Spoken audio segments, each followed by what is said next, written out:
नमस्कार जोहार। धुमकुड़िया के प्लेटफॉर्म में आप सभी का स्वागत है। आइए सुनते हैं कोल विद्रोह के नायक बिंद्राय मानकी की कहानी। बिंद्राय मानकी, जिनके प्रयास से कोल आंदोलन ने शोषण के विरुद्ध एक व्यापक रूप धारण कर लिया था। बिंद्राय मानकी कोल विद्रोह के एक महत्वपूर्ण नेता थे। ये विद्रोह ब्रिटिश राज में तत्कालीन बंगाल प्रेसिडेंसी के सिंहभूम जिले में छोटानागपुर क्षेत्र के आदिवासियों द्वारा शुरू किया गया था।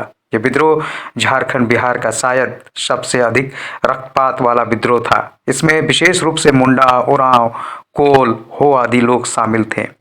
इस विद्रोह का क्षेत्र कोल्हान से लेकर पलामू तक फैला हुआ था।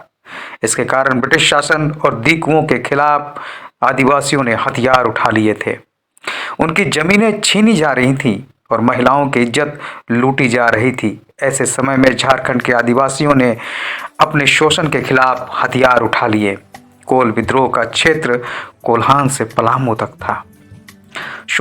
शोषण के अंगारों पर आदिवासी तप रहे थे। इसी बीच कुछ घटनाएं घटित हुई। सोनपुर परगना के सिंगराय मानकी के 12 गांव दीकुओं को दे दिए गए। मानकी के न केवल उसके गांव से वंचित किया गया, बल्कि उसकी बहनों की भी बेइज्जती की गई। इसी तरह से सिंहभूम के बंदगांव के सूर्या मुंडा की स्त्री का अपहरण कर लिया गया। उपयुक्त घटनाओं के अतिरिक्त इस बात के भी प्रमाण है कि विद्रोह का तात्कालिक कारण कुछ छोटे पुलिस अधिकारियों का खराब आचरण भी था। अब शोषण की सीमा पार हो गई थी। बंदगांव के बिंद्राय मानकी ने तमाड़ के लंका गांव में आदिवासियों की सभा बुलाई और विद्रोह का झंडा फहरा दिया। बंदगांव के बिंद्राय मानकी, जिसने लंका में आदिवासियों की सभा बुलाई थी, पुलिस अधिकारियों द्वारा अत्यधिक सताया गया था। बिंद्राय मानकी ने आदिवासियों को जमीनी हकीकतों की ओर ध्यान दिलाया। उन्होंने इस बात पर जोर दिया कि कैसे आदिवासी समुदायों को हाशिए पर ला दिया गया है, वे अपने ही देश में बेगाने हो गए हैं। परिस्थितियों ने उनके लिए आक्रामक रूप से विद्रोह करना आवश्यक बना दिया। यहीं से कोल आंदोलन की चिंगारी भड़क उठी। बिंद्राय मानकी ने सिंगराय मानकी, बुधु भगत, जुआ भगत और मदारा महतो के साथ मिलकर कोल विद्रोह का नेतृत्व किया। उन्होंने कंपनी के अधिकारियों और साहूकारों पर हमला किया, राजा के महल पर कब्जा कर लिया, अपनी सरकार बनाई। हालांकि बाद में अंग्रेजी सेना ने विद्रोह को दबा दिया।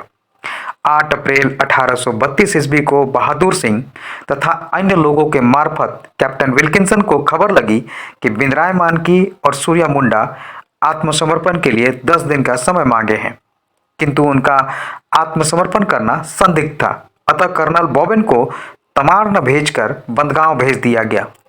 बरवा में विद्रोह दबाने के बाद मेजर ब्लैकऑल भी इसी क्षेत्र की ओर बढ़ रहे थे। 13 अप्रैल को उसके बमहनी पहुंचने पर कोचांग में सोई मुंडा और कार्तिक सरदार ने विद्रोहियों का साथ छोड़ दिया। 19 अप्रैल को बिंद्राय और सूर्या ने आत्मसमर्पण कर दिया, लेकिन विद्रोह को दबाने के लिए बिंद्राय मानकी जैसे बड़े विद्रोही नेताओं को छूट दी गई। उनके साथ नरमी से पेश आया गया। उन्हें एक चुरुट तथा पगड़ी दी गई।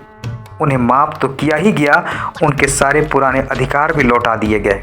बिंद्राय मानकी जैसे बड़े कोल नेता को अंग्रेजी सरकार नाराज नहीं करना चाहती थी। बाद में बिंद्राय मानकी ने ब्रिटिश प्रशासकों और जमींदारों के खिलाफ सिंहभूम और मानभूम में गंगा नारायण के विद्रोह में भी अपना योगदान दिया था। धन्यवाद।